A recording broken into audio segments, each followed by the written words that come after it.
back to Game Vine, and my name is Dave, and welcome back to the Dexterity Week, where I'm looking over my favorite top 100 Dexterity games.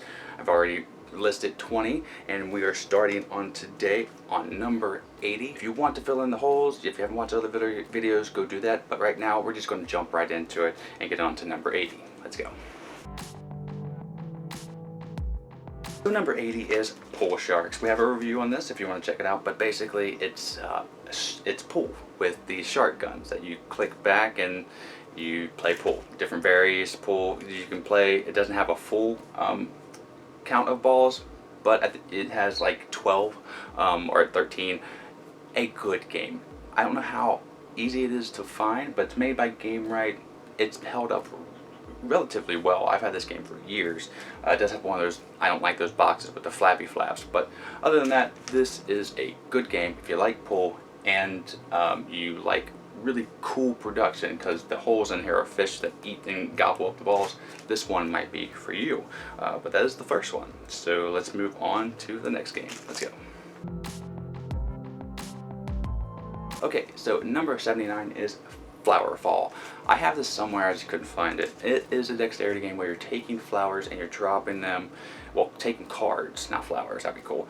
Taking cards that have flowers on them and you're dropping them down, and they have your color flowers, and you're trying to get points and connect this garden via the cards with a green area. More times you connect these cards together from up high floating down these cards, the better you're going to do.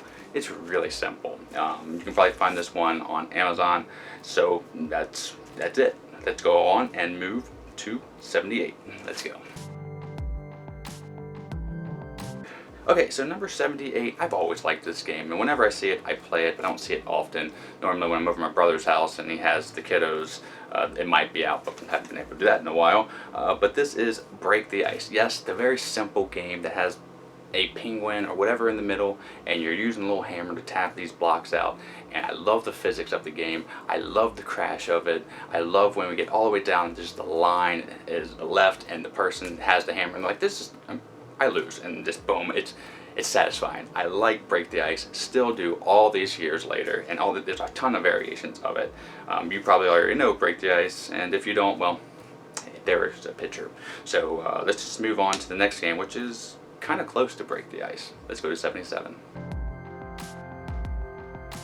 Alright, so 77 I do have, and this is kind of like Break the Ice, but an advanced version. It's like Break the Ice 3D. So you're building an igloo, which is fun, and then you're taking this kind of key mech like item or tool and putting it into the holes and pulling out cubes and trying to get points and try not to collapse the igloo. I love building it. This is from Outset, who are some of our favorite people up in Canada, and they distribute games all around Canada and to the States to us. Now, again, this is just a really cool 3D version of Break the Ice, and if you want to check it out, well, you can go to their site and pick it up, but this is Igloo Mania. Alright, let's go on to 76. Let's go.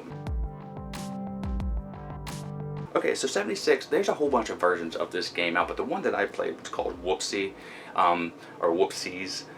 You see the picture here, it's a rope pulling game. Basically, everybody has an item in the middle and a piece in a rope, and one person has a cone that's trying to capture everybody.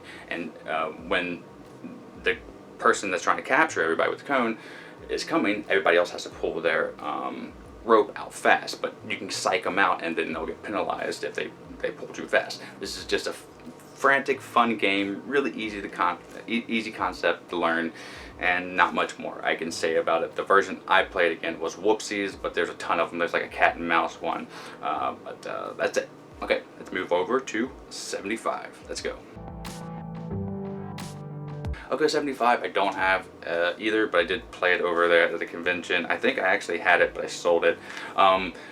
That's not really boding well, but it was fun. This is Garbage Day. It's basically this little plastic garbage can that has cards that you're building out. There's a tree version of this game too, with cards that are flat, and you're trying not to knock over these cards as it expands out, kind of like a mushroom shape, and then they might fall. And if they fall, you get penalized. Very simple game, very easy stacking card game, and that the one that I played is called Garbage Day.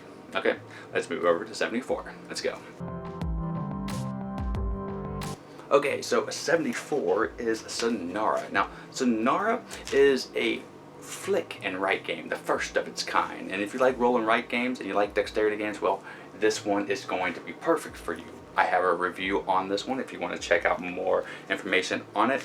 But it's so interesting, and it really kept me engaged and fascinated throughout the whole game. And I love the flicking aspects, though the discs are too little.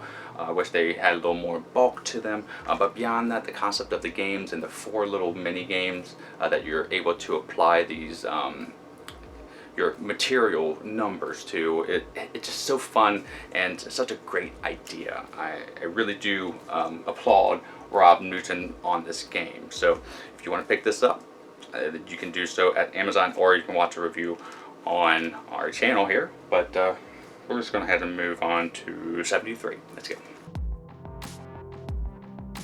So 73 was one of my very first favorite dexterity games, and I have 2 copies. I just didn't want to like dig it out. It is Arch Rival. Now it's hard to build this construction, but you have these 2 little blue things, and you build this arch, and then you push them out, and 50% of the time it stays together. But once you get it together, you're placing these crazy neon pieces into the buckets, and then if you get all the way done placing those pieces, well, then you start taking them out, and the arch just slowly starts to crumble, and then psh, it's one of the most satisfying crashes in a dexterity game, in my opinion. We also have a review on this one if you want to check that out. But that is Arch Rival. A ton of these copies in the thrift store if you're out looking for it. But let's move on to 72. Let's go.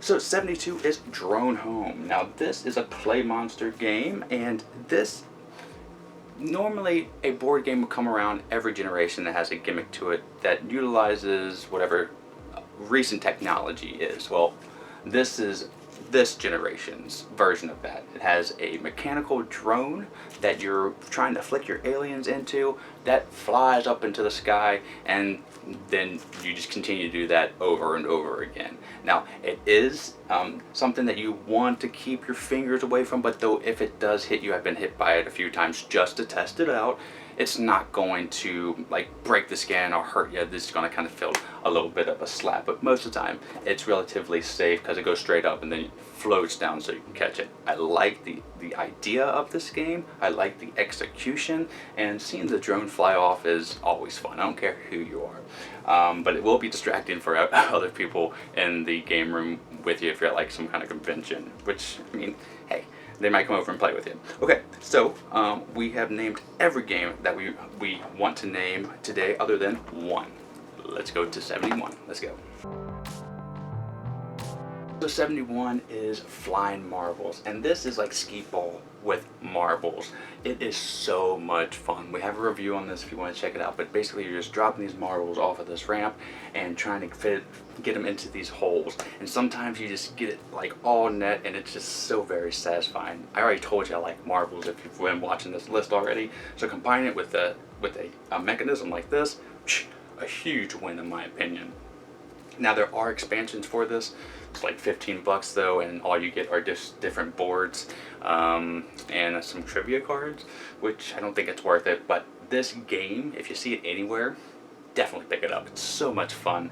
And again, there is a review if you want to learn more information on it. But that is the list for today, and the next ones that we're going to be going on to are the 60s. So if you haven't already, if you like the video, click like and subscribe. But until the next time that I see you, my name is Dave, and have a great rest of your day, a great time with all of your play, and I'm out. You're already here on the Game Vine. Bye.